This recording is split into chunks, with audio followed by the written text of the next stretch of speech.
Assalamualaikum warahmatullahi wabarakatuh. Perkenalkan, nama saya Ahmad Mansa Putra dari kelas T18-3. Video kali ini saya akan membahas tentang chapter 1-6 yang modulnya Software Quality Asuransi.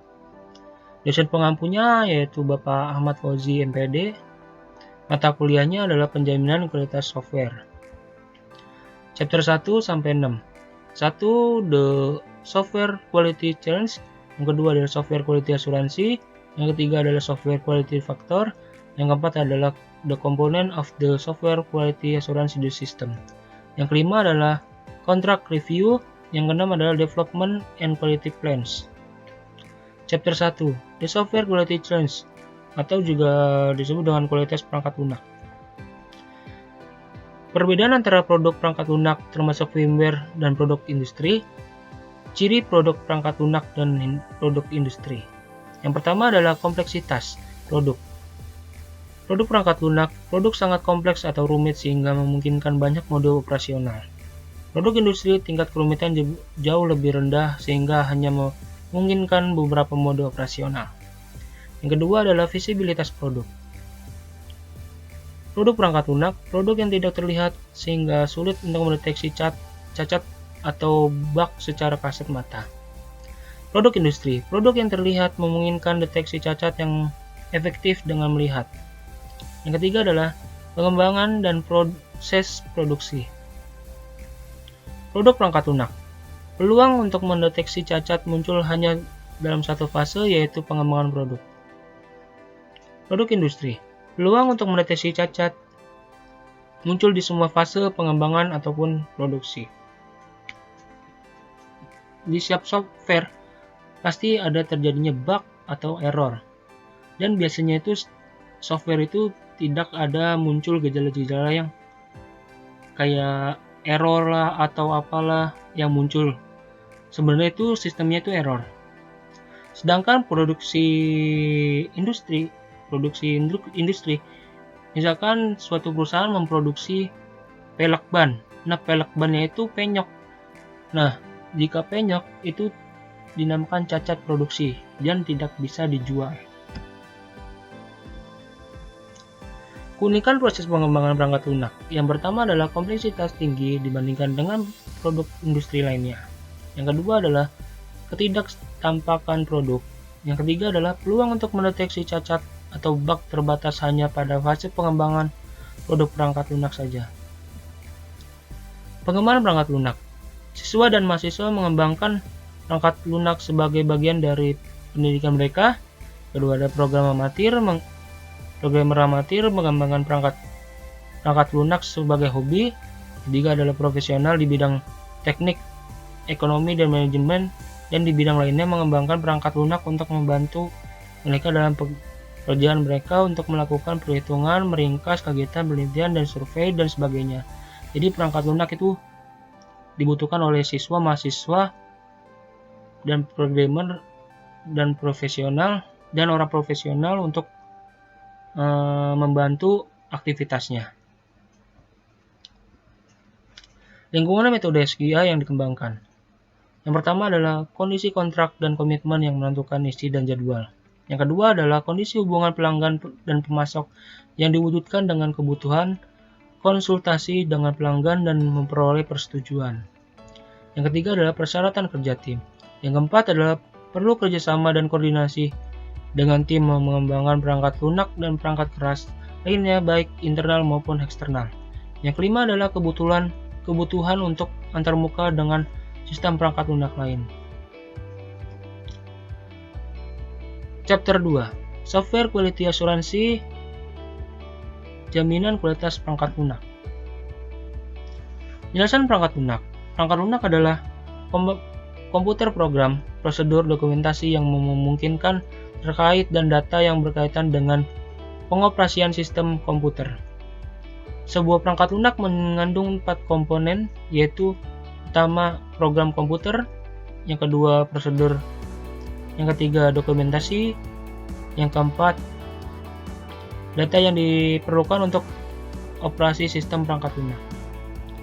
Alasan menjaga kualitas. Yang pertama adalah program komputer dijelaskan diperlukan karena mereka diaktifkan komputer untuk menjalankan aplikasi yang diperlukan.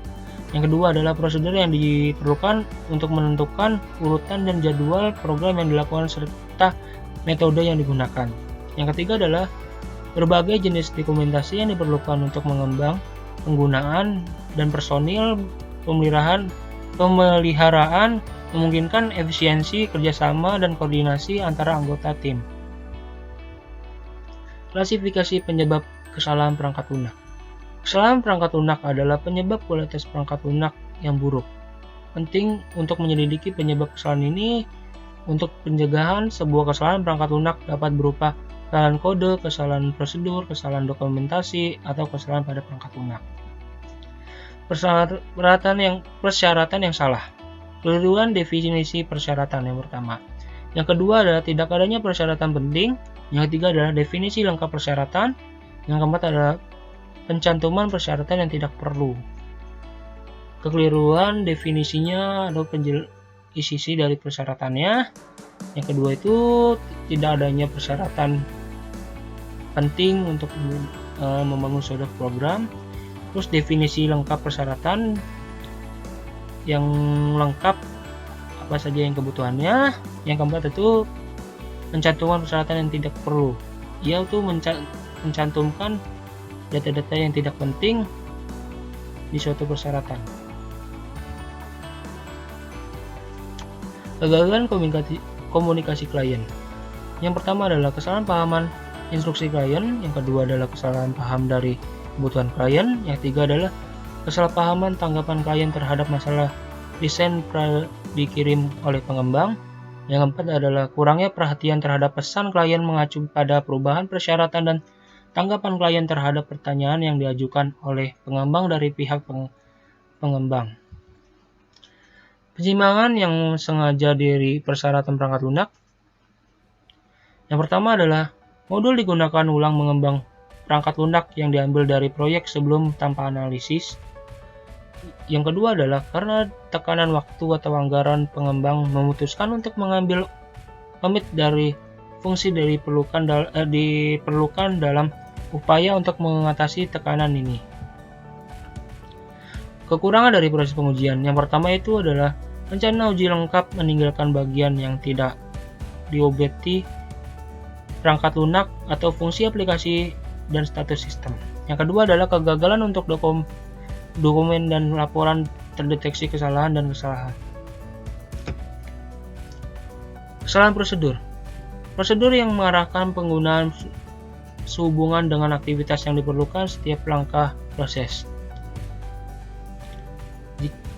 Maka jika prosedurnya tidak sesuai, sistem akan mengalami error atau bug. Kualitas perangkat lunak. Yang pertama adalah sejauh mana suatu sistem, komponen, atau proses memenuhi yang ditentukan persyaratan. Yang kedua adalah sejauh mana suatu sistem, komponen, atau proses memenuhi pelanggan atau kebutuhan dan harapan pelanggan dan harapan pengguna. Software Quality Factor Chapter 3. Software Quality Factor. Dalam pengembangan perangkat lunak diperlukan adanya penjaminan kualitas dalam setiap tahap daur hidup perangkat lunak. Pertama adalah perawatan, kehandalan, software house, pelatihan. Perawatan adalah untuk menjaga kualitas suatu sistem biar aman dan tidak terjadinya error. Kehandalan adalah permintaan yang dari klien untuk dipenuhi oleh development. Kebutuhan akan persyaratan kualitas perangkat lunak yang komprehensif. Ada kebutuhan untuk definisi persyaratan yang komprehensif yang akan mencakup semua atribut perangkat lunak dan aspek penggunaannya perangkat lunak, termasuk aspek kegunaan, aspek usability, aspek rawatan, dan sebagainya, untuk menjamin kepuasan penuh dari penggunaan. Mode faktor MCCAL yang pertama adalah faktor operasi produk, kedua adalah faktor revisi produk, tiga adalah faktor transisi produk.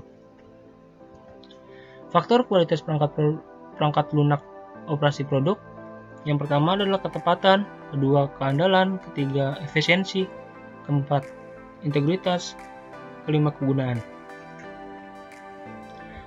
Ketepatan pada suatu pembuatan produk, keandalan adalah permintaan produk dari klien, efisiensi ada masalah waktu pembuatannya, kegunaan berdasarkan kebutuhan dari klien.